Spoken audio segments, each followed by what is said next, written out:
രാഷ്ട്രപതിയുടെ ഹെലികോപ്റ്റർ കോൺക്രീറ്റിൽ താഴ്ന്ന സംഭവത്തിൽ സുരക്ഷാ വീഴ്ചയില്ല എന്ന് കേരള പോലീസ്. താൽക്കാലിക സൗകര്യം ഒരുക്കിയത് രാഷ്ട്രപതി ഓഫീസിന് അനുമതിയോടെയാണെന്നും DGP പറയുകയാണ്. ഷഫീദ് റാവുത്തർ വാർത്തകൾ വെച്ചിരുന്നു. ഷഫീദ്, അത് ലോജിക്കലാണ്. കാരണം ഇന്നലെ മാത്രമാണ് പണിഞ്ഞതെങ്കിൽ കോൺക്രീറ്റ് ഉറയ്ക്കാനുള്ള സമയം സ്വാഭാവികമായി വേണം. അപ്പോൾ അത് നോക്കി ഹെലികോപ്റ്റർ ഇറങ്ങാൻ പര്യാപ്തമാണ് എന്ന് കണ്ടെത്തേണ്ടതൊക്കെ ഈ ഓഫീസുമായി ബന്ധപ്പെട്ടവരാണ്. ഷഫീദ് അല്ലേ?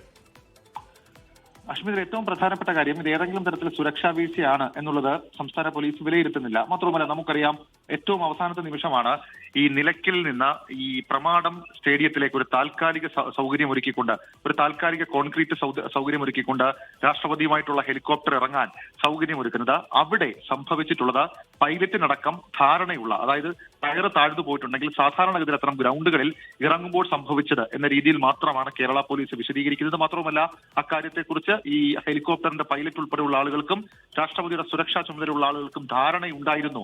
അവർ മുൻകൂർ അതിനു വേണ്ടിയിട്ടുള്ള ക്രമീകരണങ്ങൾ എടുത്തിട്ടുണ്ടായിരുന്നു എന്നുള്ള കാര്യമാണ് സംസ്ഥാന പോലീസ് മേധാവി റവാഡ ചന്ദ്രശേഖർ ഇക്കാര്യത്തിൽ പറയുന്ന കാര്യം. മാത്രമല്ല, രാഷ്ട്രപതി ഓഫീസിന്റെ പൂർണ്ണ അനുമതിയോടുകൂടി നടത്തിയിട്ടുള്ള കാര്യം എന്നുള്ളതും ഇക്കാര്യത്തിൽ വിലയിരുത്തുന്നുണ്ട്. ഹഷ്മി, ഇതിന് മുൻപ് പരിശോധനയ്ക്ക് ഉണ്ടാവില്ലേ ഷഫീദ്? കാര്യം ഹെലികോപ്റ്റർ ഇറങ്ങാൻ പരുവത്തിന് മണ്ണ് പാകമാണോ, ഹെലിപ്പാഡ് പാകമാണോ എന്നൊക്കെ പരിശോധന ഉണ്ടാവുന്നതല്ലേ സാധാരണ? രാഷ്ട്രപതിയാണല്ലോ വരുന്നത്. ഹഷ്മി, ഇക്കാര്യത്തിൽ അതായത് രാഷ്ട്രപതി ഇതുമായി ബന്ധപ്പെട്ട് എടുത്തു പറയാനുള്ള കാര്യം, രാഷ്ട്രപതിയുടെ വരവ് സംബന്ധിച്ച് നേരത്തെ തീരുമാനിച്ച പ്ലാൻ അല്ല ഇന്ന് രാവിലെ നടന്നത്. അതായത് മുൻപത്തെ പ്ലാൻ അനുസരിച്ച് തിരുവനന്തപുരത്ത് നിന്ന് രാവിലെ 9:20 പ്രത്യേകമായി തയ്യാറാക്കിയ ഹെലികോപ്റ്ററിൽ നിലയ്ക്കലെ പ്രത്യേക ഹെലിപ്പാഡിലേക്ക് ഇറങ്ങുന്ന സൗകര്യമായിരുന്നു. എന്നാൽ കാലാവസ്ഥാ പ്രശ്നവും നിലയ്ക്കലിലെ മഞ്ഞുമൂടലും കാരണമാണ് അവസാന നിമിഷം ഈ പ്ലാൻ മാറ്റുന്നത്. അങ്ങനെ പ്ലാൻ മാറ്റിയിട്ടാണ് പ്രമാടം സ്റ്റേഡിയത്തിലേക്ക് ഒരു താൽക്കാലിക സൗകര്യം ഒരുക്കി. അതായത് ഇന്നലെ രാത്രിക്ക് ശേഷമാണ് അവിടെ നിർമ്മാണ പ്രവർത്തനമടക്കമുള്ള കാര്യങ്ങൾ നടത്തിയതും. അക്കാര്യത്തിലൊക്കെ ഒരു സുരക്ഷാ വിലയിരുത്തൽ ഉണ്ടായിരുന്നു. മാത്രമല്ല, രാഷ്ട്രപതി ഓഫീസിനെയും ഈ ഹെലികോപ്റ്ററിന്റെ പൈലറ്റിനെയും അതുമായി ബന്ധപ്പെട്ട ഹെലികോപ്റ്ററുമായി ബന്ധപ്പെട്ട ആളുകളെയും ഈ വിവരം അറിയിച്ചിട്ടുണ്ടായിരുന്നു എന്ന് കേരള പോലീസ് ഇപ്പോൾ പറയുന്നുണ്ട്. മാത്രമല്ല, സംസ്ഥാന പോലീസ് മേധാവി തന്നെയാണ് ഇക്കാര്യം വിശദീകരിക്കുന്നത്. ഏതെങ്കിലും തരത്തിൽ അതൊരു സുരക്ഷാ വീഴ്ചയായി കാണാൻ കഴിയില്ല. സാധാരണഗതിയിൽ ഹെലികോപ്റ്ററുകൾ കനം കുറഞ്ഞ, അതായത് കട്ടി കുറഞ്ഞ പ്രതലത്തിലേക്ക് ഇറക്കുമ്പോൾ ടയറുകൾ താഴാറുണ്ട്. ആ ഒരു കാര്യം മാത്രമാണ് ഇവിടെ നടന്നത്. അതിനപ്പുറത്തേക്ക് ഏതെങ്കിലും തരത്തിൽ സുരക്ഷാ പ്രശ്നമോ പരിശോധനയുടെ പ്രശ്നമോ വീഴ്ചകളോ ഇല്ല എന്നുള്ള കാര്യമാണ് പോലീസ് വിശദീകരിക്കുന്നത്. അല്ല ഷഫീദ്, ഇത് വരുന്നത് രാഷ്ട്രപതി ആയതുകൊണ്ട് തന്നെ ഇത് ആൻസറബിൾ ആണ് എന്ന് പറഞ്ഞാൽ മഴയാണ്. അപ്പോൾ എത്ര അടിയന്തര സാഹചര്യത്തിൽ പ്ലാൻ ബി എന്നൊക്കെ പറഞ്ഞാലും ടാറിട്ടാൽ മഴയത്ത് ടാർ ഉറയ്ക്കാനുള്ള സമയം വേണം. വന്നിറങ്ങുന്നത് ഹെലികോപ്റ്ററാണ്. അപ്പോൾ അതിനുള്ള പരിശോധന ഉണ്ടാവണം. ഒരു എന്തായാലും അതിൽ ഒരു അന്വേഷണവും പരിശോധനയും ഒക്കെ ഏതെങ്കിലും മേഖലയിൽ ഉണ്ടാവണ്ടേ? ഉണ്ടാവുകയും ചെയ്യും ഷഫീദ്.